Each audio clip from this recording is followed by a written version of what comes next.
இத்தனை நாள் நான் பேசாமல் இருந்தது என்னோட தப்பு.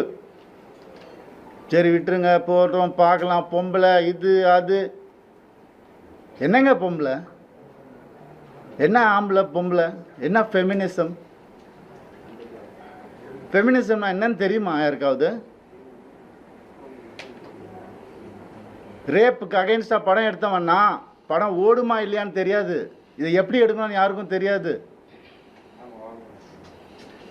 கண்டிப்பாக தேவைன்னு சொல்லி அந்த படத்தை நான் எடுத்தேன். கஷ்டப்பட்டு பண்ணது நான். பெண்களுக்கு உரிமை இருக்கணும்னு சொன்னது நான். என் படங்கள்ல என்ன சொல்றீங்களா? பெண்களை பற்றி தெரியாதுன்னு எனக்கு. எங்கள் அம்மா என்ன அப்படி வளர்க்கல. பேராண்மை படத்தில் நான் சொன்ன டயலாக் எல்லாருக்கும் இன்னைக்கு வரைக்கும் சொல்லிட்டு இருக்காங்க.